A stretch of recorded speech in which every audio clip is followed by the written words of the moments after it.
What's that story you've never been able to tell? Story 1. It was a Tuesday night in 6th grade, and I was lying in bed, staring at the ceiling. The clock on my nightstand blinked 10:47 p.m., and all I could think about was how much I didn't want to go to school the next day. I wasn't sick or anything. I just really didn't feel like it. Maybe it was the math test I hadn't studied for, or maybe it was just one of those days where the idea of sitting through 6 hours of classes felt like torture. Whatever it was, I was determined to find a way out.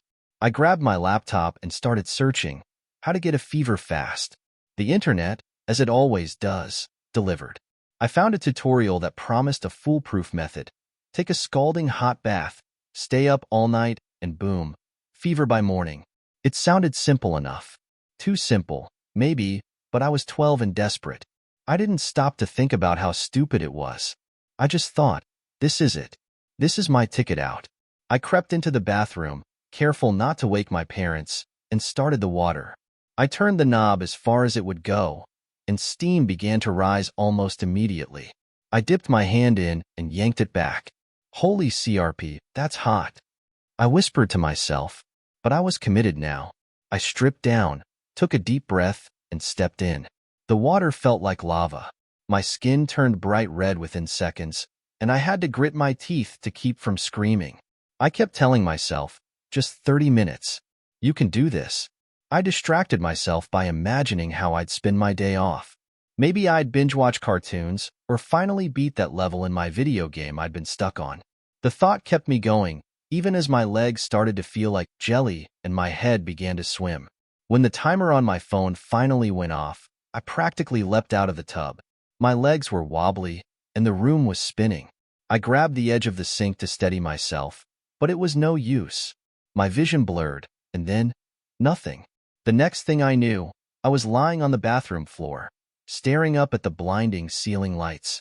My head was pounding, and my mouth tasted like something had died in it. My first thought was, am I dead? Then I rolled over and threw up in the toilet. I don't know how long I was out, but it felt like forever. My skin was on fire, and my head hurt so bad I could barely think. I managed to crawl back to my room and collapse into bed, where I spent the rest of the night shivering and sweating.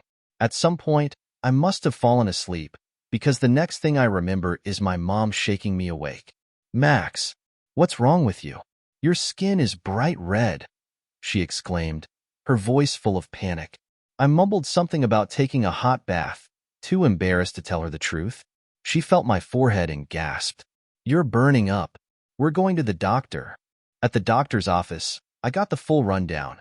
First-degree burns from the hot water, mild dehydration, and a lecture about how dangerous it is to mess with your body temperature. The doctor gave me this look, like he knew exactly what I'd been trying to do, but he didn't call me out on it. He just said, "Well, I guess you won't be going to school today." I should have felt relieved, but all I felt was miserable. My skin was peeling, my head was still pounding, and I was grounded for a week. Not exactly the day off I'd been imagining. Looking back, I can laugh about it now, mostly because I didn't end up in the hospital or something worse. But it was a hard lesson learned. Sometimes, the easiest way out isn't worth it. And honestly, I'd rather sit through 100 math tests than ever try something that stupid again. Story 2. When I was 17, I worked at Green Valley Market, a grocery store in my hometown. It was the kind of place where nothing exciting ever happened, unless you counted Mrs. Henderson dropping a jar of pickles in aisle 3. I was a cashier, and my coworker Brian stocked shelves. He was in his mid-20s, a little chubby, and always wore the same faded Green Valley polo that looked like it had seen better days. He was quiet, kept to himself, and didn't stand out much. At least, not until he started talking about his neighbors. "They're driving me insane," Brian said one evening as we were closing up. He was leaning on a cart of unsold bread, his face pale under the fluorescent lights. "They yell at me all the time, bang on the walls, tell me to shut up, even when I'm not doing anything. I sneezed yesterday, and they screamed like I'd set off a bomb." I shrugged, not really paying attention. I was 17, and my mind was elsewhere. Homework, video games, the girl who sometimes came in to buy gum and always smiled at me. "That sucks," I said, because it was the polite thing to say. But honestly, I didn't care. Brian was just the guy who stocked the cereal. His problems weren't mine. A few days later, Brian stopped showing up for work. At first, I didn't think much of it. People came and went at Green Valley all the time. But after a month, I started to wonder. Then, out of the blue, he came back. He looked thinner, his eyes shadowed, like he hadn't slept in weeks. "Where've you been?" I asked, trying to sound casual. "Hospital," he said, his voice flat. "Got fired because I was gone too long." "That's messed up," I said, though I didn't push it. I didn't know what to say. Hospitals were for car accidents and broken bones, not for guys like Brian. "It was personal," he added, as if that explained everything. I nodded and left it at that. A couple of days later, I was in the break room with Jake, another coworker who was closer to Brian. Jake was the kind of guy who knew everyone's business, and he had a way of making even the most mundane gossip sound like a thriller. "Did you hear what happened to Brian?" Jake asked, leaning in like he was about to reveal a secret. "Yeah, he was in the hospital or something," I said. "Got fired because of it." Jake shook his head. "No, man, you don't know the whole story." And that's when he told me what really happened. A few months earlier, Brian had been at his apartment, trying to relax after a long shift. He was sitting on his couch, watching TV, when the voices started again. His neighbors, the ones who lived in the unit next door, were yelling at him through the walls. "Shut up, Brian. We can hear you breathing.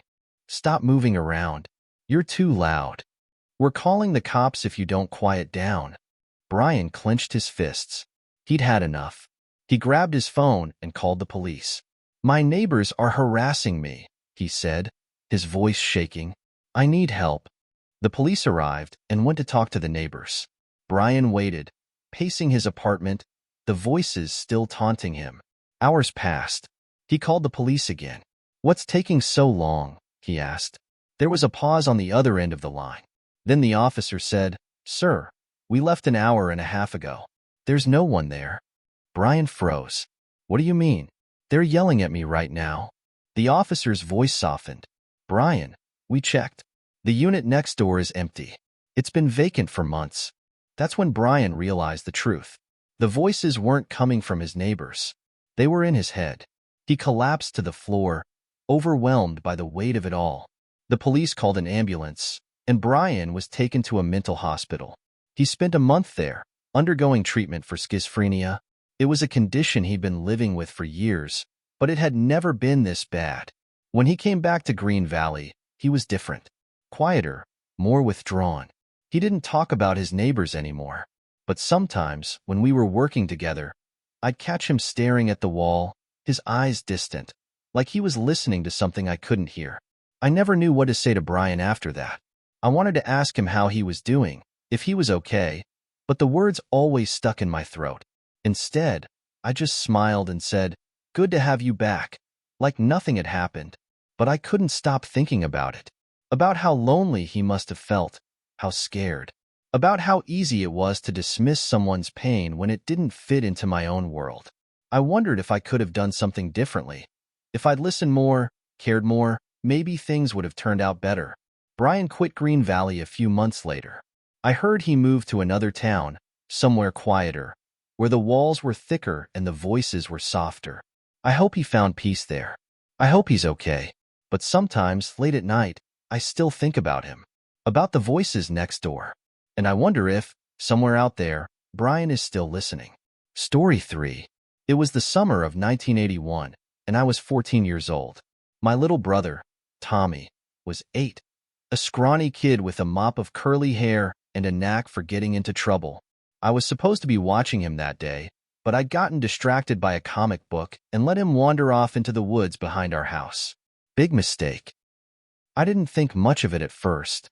Tommy was always exploring, climbing trees, or digging in the dirt. But then I smelled it. Smoke? At first, I thought it was someone burning leaves, but the smell grew stronger, sharper. I dropped my comic and ran outside. The woods were on fire. Flames licked at the dry underbrush, spreading fast. The air was thick with smoke, and the crackling sound of burning branches filled my ears. I screamed for Tommy, my voice hoarse with panic. I couldn't see him anywhere. "Tommy, Tommy, where are you?" I shouted, running toward the edge of the woods. Finally, I spotted him. He was standing at the tree line, his face pale, his hands clutching a box of matches. His eyes were wide with fear. "I didn't mean to," he cried. "I just wanted to see what would happen." I grabbed him by the arm and dragged him away from the fire. My heart was pounding, and my mind raced. Dad was going to kill us. He was a big man, with a short temper and a heavy hand. When he got mad, there was no talking him down. And this was going to make him really mad. By the time the fire trucks arrived, about 10 acres of woods were gone. The firefighters managed to stop it before it reached any houses, but the damage was done. The whole neighborhood was out, watching the flames and whispering about who could have started it.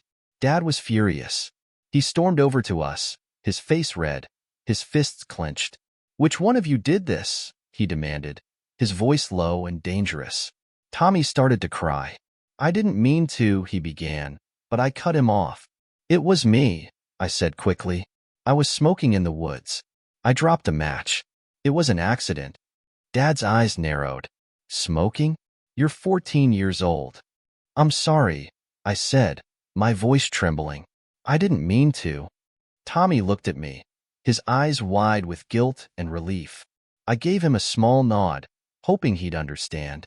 I couldn't let him take the blame. Not for this. Dad didn't say another word.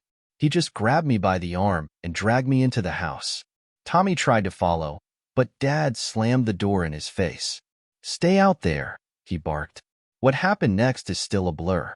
Dad was angrier than I'd ever seen him. He hit me over and over, his fists like hammers. I tried to protect myself, but I was no match for him. At some point, I heard a CRCK, and pain shot through my arm. I screamed, but he didn't stop. Not until Mom came home and pulled him off me. She took me to the hospital that night. My arm was broken, and I had bruises everywhere. The doctors asked questions, but I stuck to my story. "I fell," I said. "I was running from the fire, and I fell." Mom didn't believe me, but she didn't push it. She just held my hand and cried. Story 4. It was the kind of morning that felt like the universe was conspiring against me. The alarm didn't go off. My cereal was soggy, and my backpack felt heavier than usual, weighed down by the guilt of unfinished business. The paper. Oh, the paper. The one I'd been assigned 2 weeks ago. The one I'd sworn I'd start tomorrow, every single day since. And now, tomorrow had arrived, and I had nothing. Not a word. Not even a title. The subject of the paper? I couldn't even remember. Something about history, maybe? Or science. It didn't matter.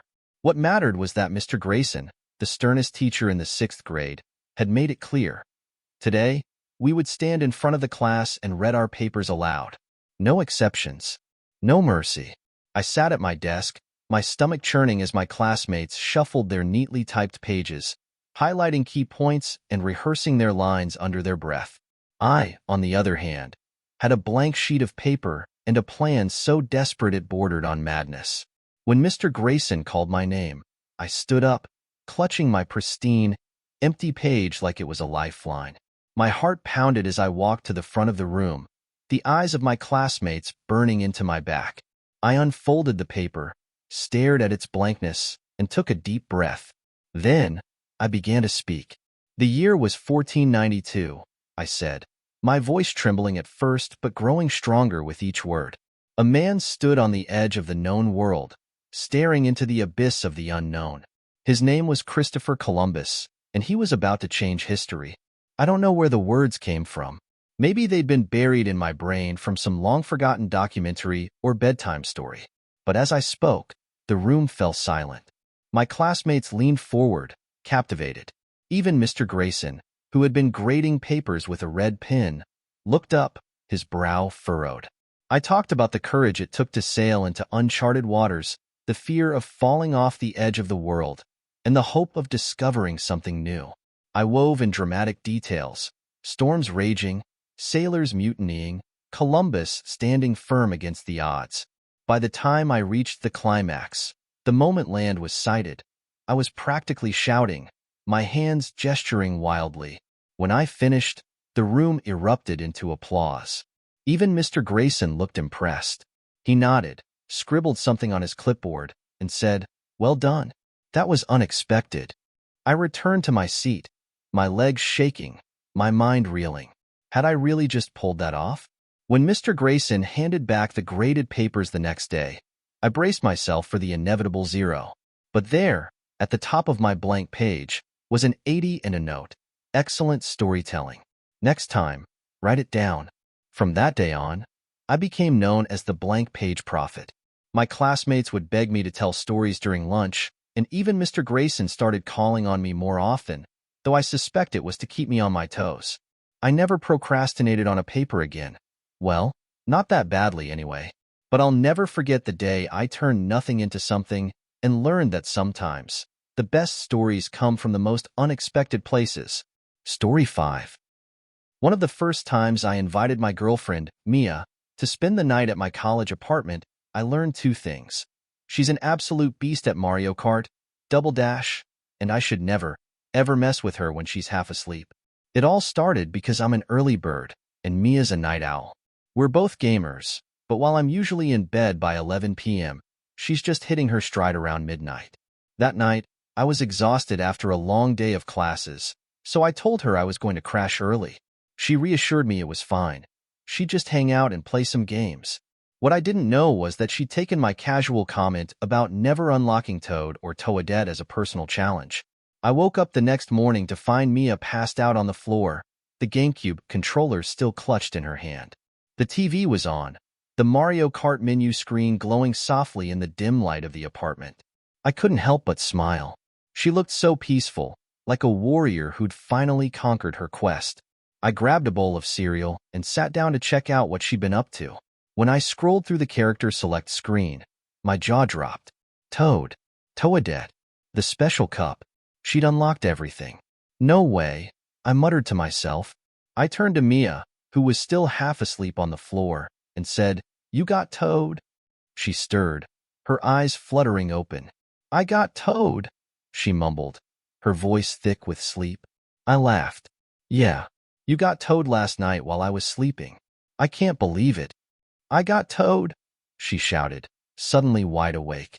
She scrambled to her feet and rushed to the window, yanking open the blinds to peer outside. I was confused for a second, but then it hit me. The parking lot. Her car. She thought I was talking about her car getting towed. "No, no, no," I said, trying to stifle my laughter. "You got towed." The character. In Mario Kart. Mia stared at me, her face a mix of relief and exasperation.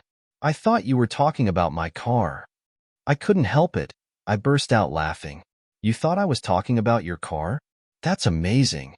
She groaned and collapsed back onto the floor.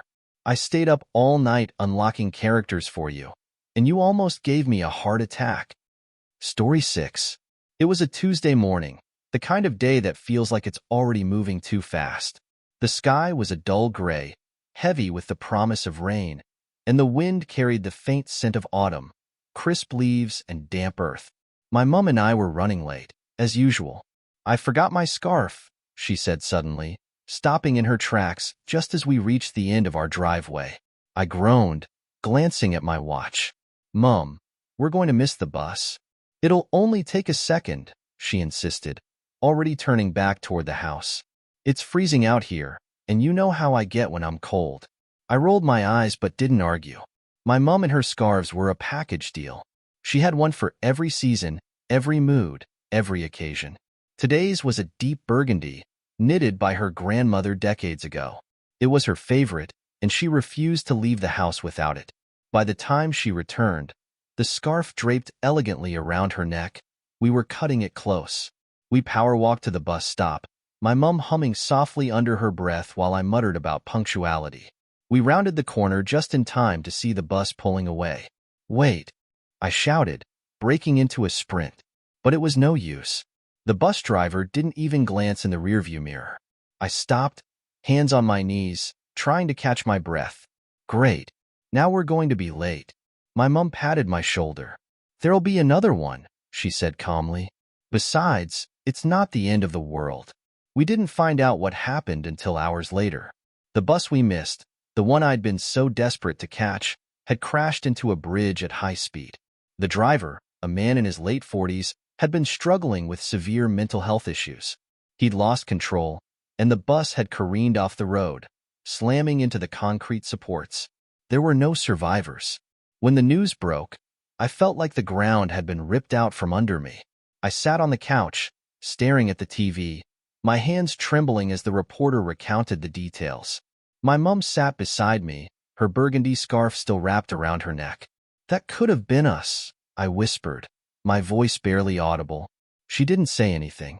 She just reached over and took my hand, squeezing it tightly. In the days that followed, I couldn't stop thinking about the scarf. That stupid, beautiful, life-saving scarf. I thought about how I'd rolled my eyes when my mum went back for it, how I'd complained about being late, how I'd been so focused on the inconvenience that I hadn't stopped to appreciate the small, seemingly insignificant moments that make up a life. Story 7. I was 7 years old the last time I got my haircut at Charlie's barber shop. It was a small place, tucked between a laundromat and a diner that always smelled like burnt coffee.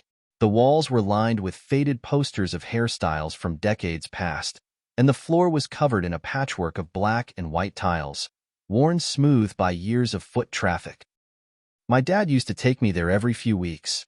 He'd sit in one of the cracked vinyl chairs, flipping through an old magazine while I climbed into the big leather seat that smelled like aftershave and talcum powder. Charlie, the barber, was a wiry man with a gravelly voice and a smile that never quite reached his eyes. That day, my dad had to run to the ATM. "I'll be right back," he said, ruffling my hair. "You'll be okay, champ?" I nodded, though I didn't like the idea of being left alone with Charlie. There was something about the way he looked at me that made my skin crawl, but I was too young to understand why. It happened so quickly that I almost convinced myself it didn't happen at all. Charlie's hands, rough and calloused, lingered too long as he adjusted the cape around my shoulders. His breath was hot against my ear as he leaned in, whispering something I couldn't quite make out. And then, his fingers brushed against me in a way that made my stomach churn. I froze, my heart pounding in my chest. I didn't know what to do. I didn't even know what was happening. All I knew was that I wanted my dad to come back. When he finally did, I didn't say a word. I just sat there, staring at my reflection in the mirror, trying to make sense of the knot in my stomach. For years, I buried the memory. I told myself it wasn't a big deal, that it didn't matter, that it hadn't affected me. But then, one day, I drove past the spot where Charlie's barber shop used to be. The building was gone, replaced by a sleek new coffee shop with floor-to-ceiling windows and a chalkboard menu. But as I sat at the red light, staring at the empty space where the barber shop once stood, I felt it, a wave of panic so intense it took my breath away. My hands tightened on the steering wheel, my knuckles turning white. My chest felt like it was being crushed, and for a moment, I thought I might pass out. I pulled over, my heart racing, and sat there until the feeling passed. That night, I told my best friend. We were sitting on his couch, the TV muted in the background, when the words finally spilled out.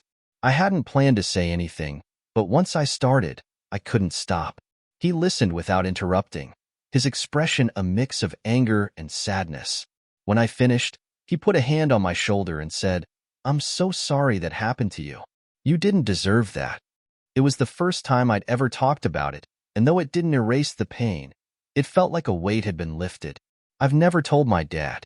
He's always been insecure about whether or not he's been a good father to me. He's the kind of man who carries the weight of the world on his shoulders, always worrying that he's not doing enough.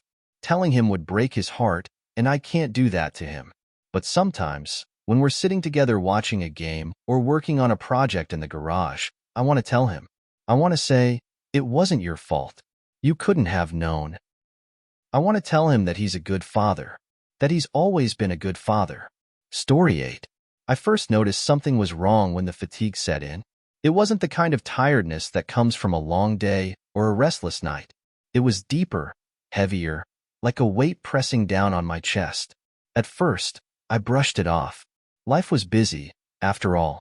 But then the pain started. Sharp, stabbing sensations in my abdomen that left me breathless. That's when Miko started acting strange. Miko, My little Siamese mix had always been vocal. He chirped, trilled, and yowled his way through life, as if he had an opinion on everything from the quality of his kibble to the placement of the sun in the sky. But this was different. One evening, as I shuffled through the living room, clutching my stomach, Miko darted in front of me and let out a sharp, insistent meow. "Not now, Miko," I muttered, trying to step around him, but he wouldn't budge.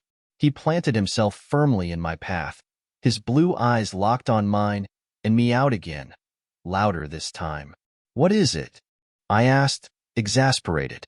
He chirped, a sound that was almost musical, and then turned and trotted toward the couch. He jumped up, sat down, and stared at me expectantly.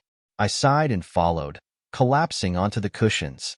As soon as I sat down, Miko climbed onto my lap, his purr rumbling like a tiny engine. He kneaded my stomach gently, his paws pressing into the spot where the pain was worst. Okay, I said, stroking his soft fur.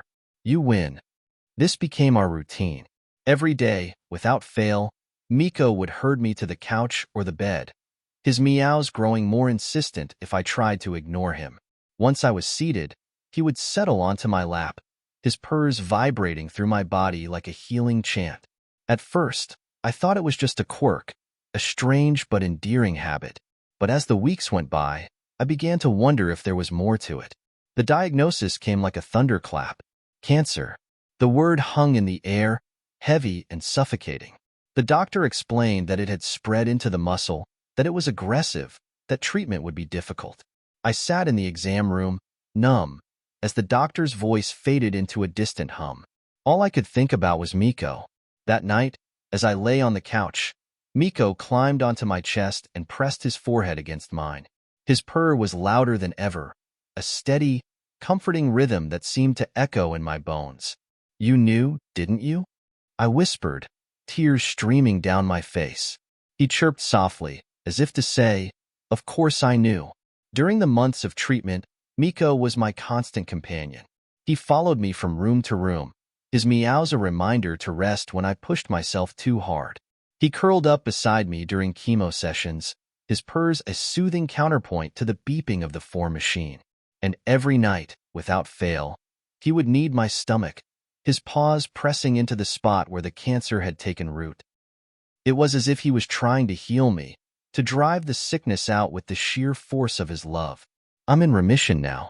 The doctors say it's a miracle, that I responded to treatment better than anyone expected. But I know the truth.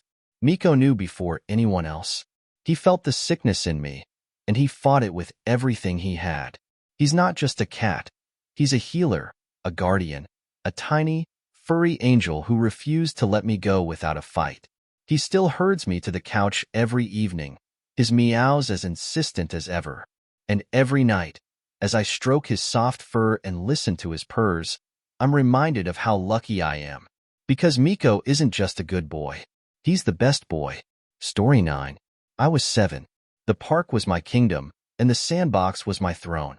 I remember the sun was warm on my face, and the air smelled like grass and the faint greasy aroma of the hot dog stand at the edge of the playground. I was busy building a sandcastle, my hands gritty and my mind focused on making the tallest tower possible. That's when he showed up. I'd seen him before. He wasn't a stranger, not really. He was always around, lingering at the edges of the park, watching. He wasn't like the other adults. He didn't have a kid with him, and he didn't sit on the benches reading newspapers. He just stood there, smiling. That day, he walked right up to me. He crouched down, his knees popping, and smiled like we were old friends. "Hey, kid," he said, his voice soft and friendly. "You look like you're working hard. How about a break? I'll buy you a hot dog." I hesitated. My mom always told me not to talk to strangers, but he didn't feel like a stranger. He felt normal, like someone I could trust. And besides, he was offering food. Free food. I glanced around the park, but no one was paying attention. The other kids were too busy playing, and the parents were too busy talking. "Okay," I said, brushing the sand off my hands. He grinned wider, and we walked over to the hot dog stand together. His hand hovered near my shoulder, not quite touching me, but close enough to make me feel weird. I didn't like it, but I didn't know how to say it. He ordered 2 hot dogs and 2 sodas, handing one of each to me. Here you go, buddy. Enjoy. I took a bite, and that's when it happened. Mustard. I hated mustard. It was sharp and tangy, and it ruined the whole hot dog. I scrunched up my face and looked at him. You put mustard on it, I said, my voice tinged with disappointment. He laughed, but it wasn't a nice laugh. It was too loud, too forced. Oh, come on, kid. Mustard's the best part. You'll get used to it. But I didn't want to get used to it. I didn't like it, and suddenly, I didn't like him either. There was something about the way he was looking at me. His eyes were too bright, his smile too wide. It made me feel small, like I was a toy he was about to break. He leaned in closer, his voice dropping to a whisper. You know, if you don't like the hot dog, I've got something else you might enjoy. I didn't understand what he meant, not really, but the way he said it made my stomach twist. I took a step back, clutching the half-eaten hot dog like it could protect me. No, thanks, I mumbled, my voice barely above a whisper. His smile faltered, just for a second, before he recovered. Oh, come on, don't be like that. We're friends, right? I shook my head, my heart pounding in my chest. I gotta go, I said, dropping the hot dog into the trash can and turning on my heel. I didn't look back, but I could feel his eyes on me, burning into my back like a brand. I ran all the way home, my legs pumping, my breath coming in short, panicked gasps. It wasn't until I was safely inside, the door locked behind me, that I allowed myself to cry. I didn't fully understand what had just happened, but I knew one thing for certain. I would never forget the taste of mustard on that hot dog. I saw his face on the news when I was older. They called him one of the most notorious predators in the country. His crimes were laid bare for the world to see, but all I could think about was that day in the park. The way he'd spoken to me, the way he tried to lure me in with a hot dog and a smile. I wondered how many other kids had fallen for his tricks. How many hadn't been lucky enough to be saved by something as simple as a dislike for mustard? It was a strange thought, but it stuck with me. A reminder that sometimes, the smallest things can make the biggest difference. And every time I see a hot dog, even now, I think of him. The mustard, the smile, the shadow that didn't belong. It's a memory I can't shake, no matter how hard I try. Story 10. I was 17 when the boy up the street stole something from me that I could never get back. It wasn't the first time I'd seen him. He was always around, leaning against his car in the driveway, smoking cigarettes and staring at me as I walked home from school. He was older, with a crooked smile and eyes that followed me like I was something he wanted to own. I never thought much of it, just another boy who thought he was entitled to my attention. That night, I wasn't thinking about him at all. I was thinking about curfew. My dad was strict about it, and I was already cutting it close. But when I saw him standing under the flickering streetlight, his hands in his pockets and that same crooked smile on his face, I knew I wasn't going to make it home on time. He called my name, and I stopped. I don't know why I stopped. Maybe it was the way he said it, like we were friends, like he had every right to say it. Maybe it was because I was 17 and still believed that being polite was more important than being safe. He asked me if I wanted to hang out for a bit, just talk. I hesitated, glancing at my watch. I can't, I said. I have to get home. He laughed, like it was a joke, like curfew was something only silly girls worried about. Come on, he said, stepping closer. Just for a minute. What's the worst that could happen? I should have run. I should have screamed. I should have done a lot of things. But I didn't. I stayed. And then it was too late. When it was over, I didn't cry. I didn't scream. I just stood there, numb, while he zipped up his jeans and lit another cigarette.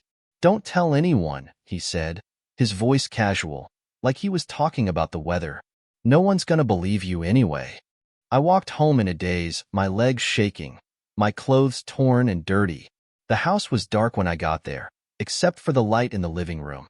My dad was waiting for me, his arms crossed, his face like a thundercloud. Where the heck have you been? He barked as soon as I walked through the door. I opened my mouth to explain, to tell him what had happened, but the words wouldn't come. They were stuck in my throat, choking me. Do you have any idea what time it is? He continued, his voice rising. You think you can just waltz in here whenever you feel like it? You're grounded. Give me your phone. I handed it over without a word, my hands trembling. And don't even think about showering, he added as I turned to go upstairs. You're lucky I'm not taking the dang door off your room. I didn't argue. I didn't tell him. I just went to my room and closed the door behind me. I sat on the edge of my bed, staring at the wall, trying to make sense of what had just happened. But there was no sense to be made. Only silence. I never told anyone. Not my dad, not my friends, not even the therapist my mom made me see after I started failing classes and stopped eating. I just couldn't bring myself to say the words. Every time I tried, they got stuck in my throat, heavy and suffocating. The boy up the street moved away a few months later. I saw him loading boxes into his car one day, his crooked smile still plastered on his face. He waved at me like nothing had happened, like he hadn't taken something from me that I could never get back. I didn't wave back. I'm older now, but the silence still follows me. It's in the way I flinch when someone touches me unexpectedly, in the way I avoid eye contact with men who remind me of him, in the way I can't bring myself to talk about what happened. My dad and I never really talked about that night. He doesn't know what happened, and I don't think he ever will. Sometimes I wonder if things would have been different if I'd told him, if he'd believed me. But I'll never know. The boy up the street is gone, but the memory of him isn't. It's in the way I can't stand the smell of cigarettes, in the way I always check the locks on my doors twice, in the way I still feel like that scared 17-year-old girl who couldn't find the words to say what had been done to her.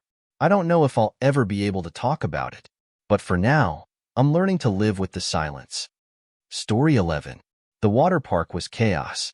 Kids screamed, waves crashed in the lazy river, and the smell of chlorine mixed with sunscreen hung heavy in the air. I wasn't a fan of rides, never had been.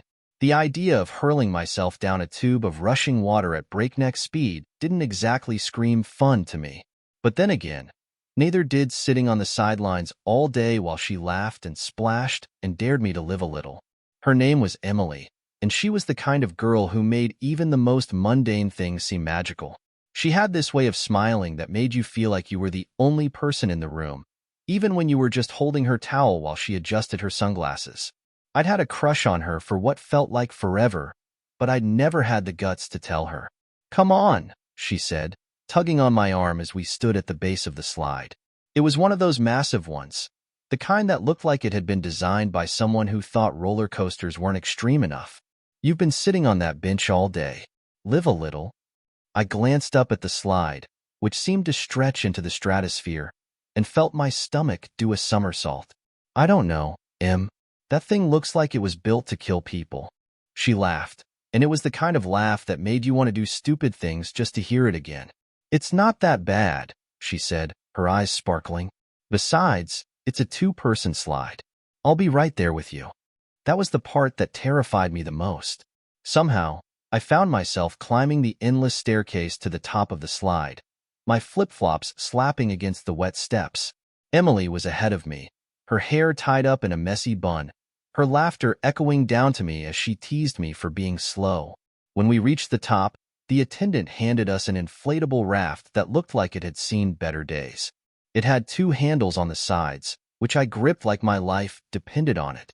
Emily climbed in front of me, her legs tucked under her, and flashed me a grin over her shoulder. "Ready?" she asked. "Not even a little," I said, but it was too late. The attendant gave us a push, and suddenly we were hurtling down the slide at what felt like the speed of light. The world blurred around me. Water sprayed in my face. The sound of rushing water filled my ears, and my stomach dropped like I was on a roller coaster.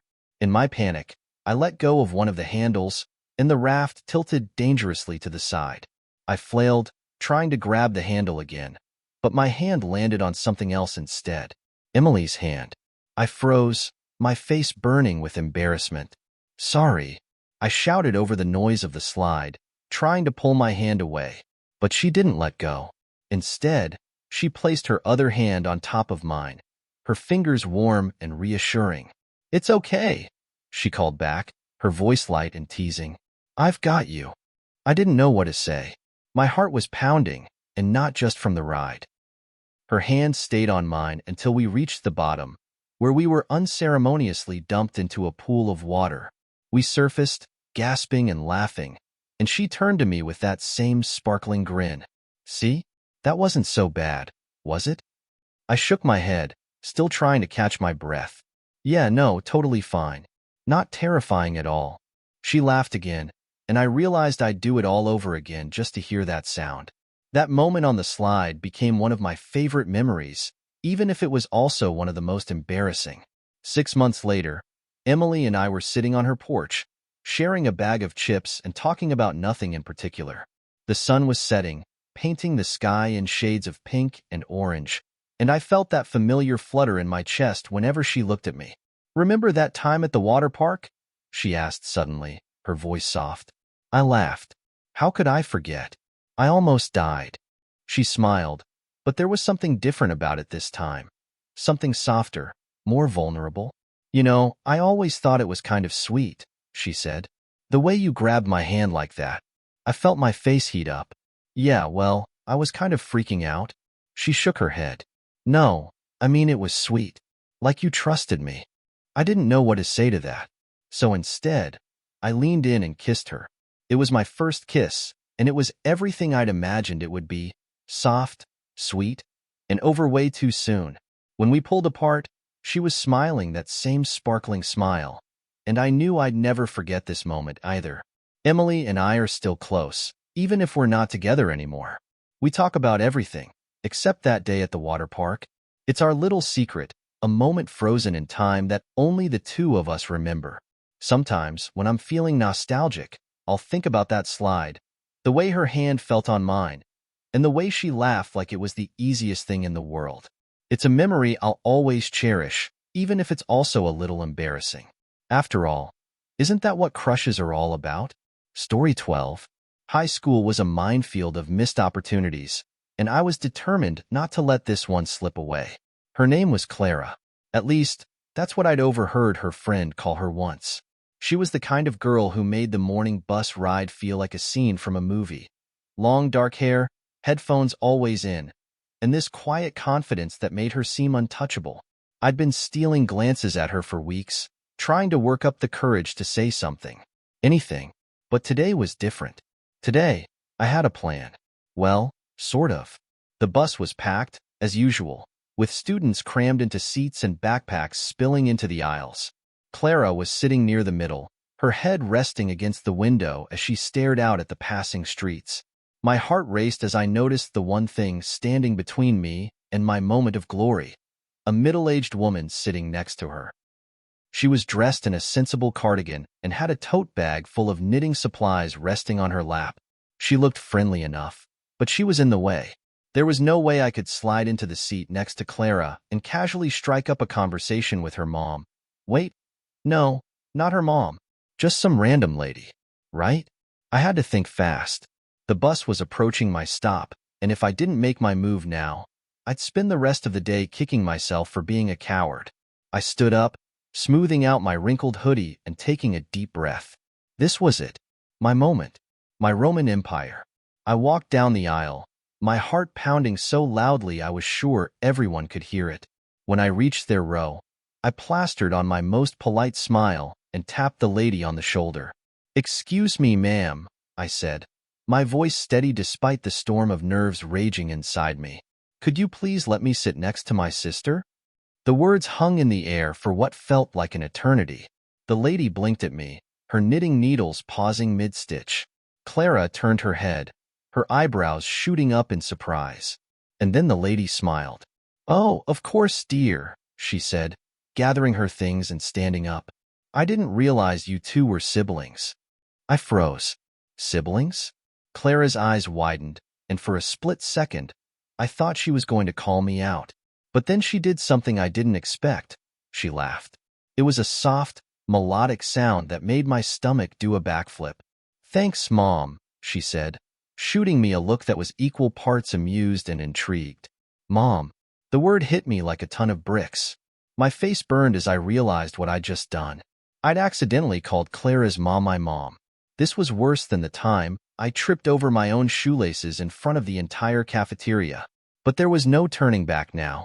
I slid into the seat next to Clara, my mind racing as I tried to figure out how to salvage this disaster. "So," Clara said, pulling one earbud out and giving me a sly smile. "Since when are we siblings?" I opened my mouth to respond, but nothing came out. My brain had officially short-circuited. Clara laughed again, shaking her head. "Relax. I'm just messing with you." I let out a breath I didn't realize I'd been holding. "Yeah, sorry about that." I panicked. "Clearly," she said, her smile widening. "But hey, points for creativity." We talked for the rest of the ride, and by the time we reached school, I'd somehow managed to get her number. It wasn't exactly the smooth, suave introduction I'd been imagining, but it worked. Clara and I never did become siblings, but we did become friends. She never let me live down the bus stop gambit, as she called it, and I never stopped cringing whenever I thought about it. But you know what? I didn't regret it. Not one bit. Because sometimes the most embarrassing moments lead to the best stories. And sometimes they lead to something even better. Story 13. I was 7, or maybe 8, when my aunt asked me to do something no child should ever have to do. Her ex-husband, a man with bloodshot eyes and a voice that slurred even when he wasn't drinking, had one weekend visitation rights to see his kids. My baby cousins, Mia and Jack, were 2 and 4 years old, with chubby cheeks and wide, trusting eyes. They didn't understand why their dad didn't live with them anymore, or why their mom's hands shook when she packed their little backpacks for the weekend. But I understood. At least, I thought I did. "I need you to go with them," my aunt had said, her voice trembling as she knelt in front of me. Her eyes were red from crying, and her hands gripped mine like I was the only thing keeping her from falling apart. "Just keep an eye on them. Make sure they're okay." I nodded, my chest puffing out with a sense of responsibility that felt too big for my small body. I was older, after all. I could handle this. The apartment was small and dimly lit, with peeling wallpaper and a smell I couldn't quite place. Something sour, like old beer and regret. My uncle. I didn't call him that anymore, not after the way he'd yelled at my aunt the last time he came over, was already drinking when we arrived. He didn't say much, just grunted and pointed to the couch where Mia and Jack were supposed to sleep. I sat with them, my arms around their tiny bodies, as they drifted off to sleep. They looked so peaceful, their breaths soft and even, their faces innocent in a way that made my chest ache. But then the phone rang. My uncle answered it, his voice rising with every word. I couldn't hear what my aunt was saying on the other end, but I could hear him loud and clear. "You think you're so smart, don't you?" he snarled, his words slurring together. "You think you can keep them from me? Well, guess what? I'll throw them off the dang balcony. See how you like that?" My blood turned to ice. I looked at the balcony, its sliding glass door slightly ajar, and then at my cousins, still asleep, still trusting. My heart pounded in my chest, and my hands shook as I gripped the edge of the couch. I didn't sleep that night. I couldn't. Instead, I sat on the floor in front of the couch, my back pressed against it, my eyes fixed on my uncle. He passed out in his chair, the empty bottle slipping from his hand and rolling across the floor. The sound of his snoring filled the apartment, but I didn't relax. I couldn't. Every creak of the floorboards, every rustle of the wind outside, made my heart race. I imagined him waking up, staggering to the couch, and picking up Mia or Jack. I imagined the sound of the sliding door opening, the cold night air rushing in. I imagined the unthinkable. So I stayed awake. I stayed vigilant.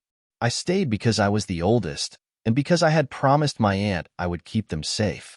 The sun rose slowly, its light creeping through the cracks in the blinds. My uncle was still asleep, his head lolled to the side, his mouth hanging open.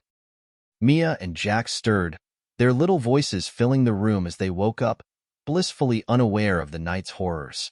"Good morning," I whispered, forcing a smile as I helped them get dressed. My body ached from sitting on the floor all night, and my eyes felt heavy, but I didn't care. They were safe. That was all that mattered. When my aunt came to pick us up, she hugged me so tightly I thought I might break. "Thank you," she whispered, her voice choked with tears. I didn't tell her what had happened. I didn't tell anyone. I'm older now, but that night still haunts me. I think about it every day. the fear and the responsibility and the weight of it all. I wonder if it's why I have panic disorder, why my heart races at the sound of raised voices or the sight of a balcony. I wonder if Mia and Jack remember that weekend. I hope they don't. I hope all they remember is the love and safety they found with their mom. And I wish, more than anything, that there were better ways to protect kids in separations. That no child would ever have to sit awake all night, guarding their siblings from a danger they shouldn't even know exists. But that night, I did what I had to do. And in some small way, I think it made me who I am. Story 14. I was 28 when I found out my life was a lie. It happened on a Tuesday, which felt fitting in a way. Tuesdays were always mundane, the kind of day that blended into the background of life. I was at my parents' house, sitting at the kitchen table with a cup of coffee, while my dad fiddled with the radio, trying to find a station that wasn't playing commercials. "Hey, Dad," I said, glancing up from my phone. "Did you ever think about changing your name? Like, if you could pick a new one, what would it be?" It was an innocent question, the kind of thing you ask to fill the silence. But the way he froze, his hand hovering over the radio dial, his shoulders tensing, made me sit up straighter. "Why do you ask?" he said, his voice carefully neutral. I shrugged. "I don't know. Just curious. I mean, you've had the same name your whole life. Ever wonder what it'd be like to start over?" He didn't answer right away. Instead, he turned off the radio and sat down across from me, his hands clasped tightly on the table. For a long moment, he just stared at me, his expression unreadable. "What if I told you," he said slowly, "that I did start over?" I laughed, assuming it was a joke, but the look on his face, serious, almost pained, stopped me cold. "What are you talking about?" I asked, my voice barely above a whisper. He took a deep breath, like he was steeling himself for something, and then he said the words that would change everything. "Our family has been in the witness protection program your entire life." The room spun. I gripped the edge of the table, my mind racing as I tried to make sense of what he was saying. Witness protection? That was something out of movies, not real life. Not my life. "What do you mean?" I asked, my voice shaking. "What are you talking about?" He leaned forward, his eyes locked on mine. "Before you were born, your grandfather, my father, was involved in something dangerous. He testified against some very powerful people, and as a result, our family was put into witness protection. We were given new names, new identities, and told to never speak of our old lives." I stared at him, my heart pounding in my chest. "So, my name? My last name? It's not real?" He shook his head. "No, it's not." I felt like the ground had been ripped out from under me. Everything I thought I knew about myself, about my family, was a lie. My name, my history, my roots, none of it was real. "Why are you telling me this now?" I asked, my voice breaking. He sighed, running a hand through his graying hair. "Because you deserve to know the truth. And because I'm tired of carrying this secret." The days that followed were a blur. I spent hours scouring the internet, trying to piece together the fragments of my family's past. But there was nothing. No records, no photos, no trace of the people we used to be. It was like we'd been erased. I confronted my dad again, demanding answers. Who were we? What did Grandpa do? But he wouldn't tell me. "It's better if you don't know," he said, his voice heavy with regret. "Some secrets are better left buried." I didn't know how to feel. Angry? Betrayed? Relieved? All I knew was that nothing would ever be the same. It's been years since that day, but I still think about it all the time. I look in the mirror and wonder who I really am. I introduce myself to people and wonder if the name I'm giving them is even mine. I've made peace with it in a way. The names we carry, whether they're real or not, are just labels. What matters is the life we build around them.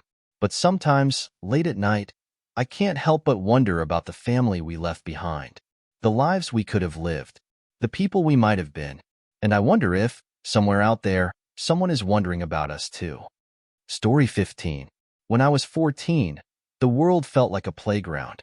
Rules were suggestions, consequences were abstract, and every day was an adventure waiting to happen.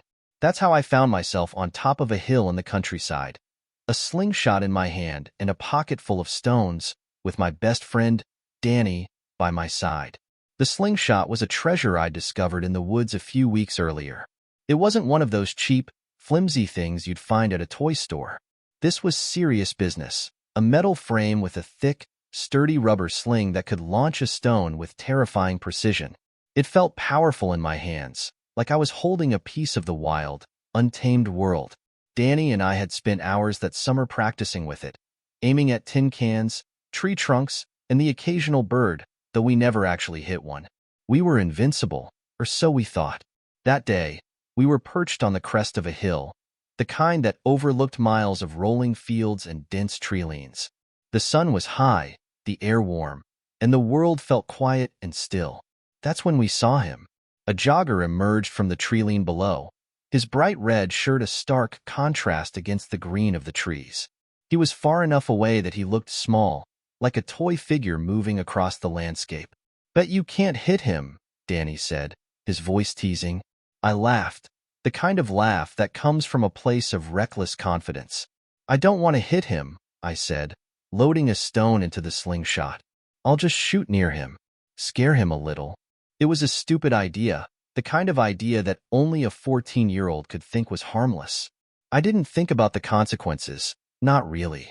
I didn't think about the wind, or my aim, or the fact that a single misjudgment could change someone's life forever. I pulled back the sling, took aim, and let the stone fly. Time seemed to slow as the stone arced through the air, a tiny speck against the vast blue sky.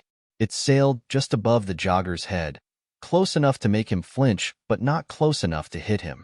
He stopped, looked around, and then kept running, oblivious to the two idiots on the hill who had almost changed his day, or his life, forever.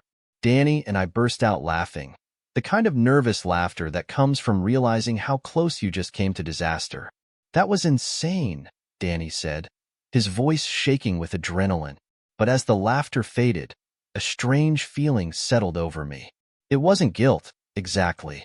It was more like awareness.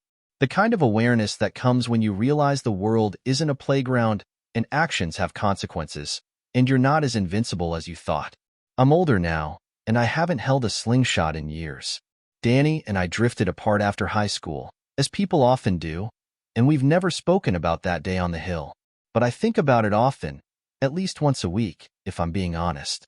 I think about the stone's arc, the way it sliced through the air with such precision.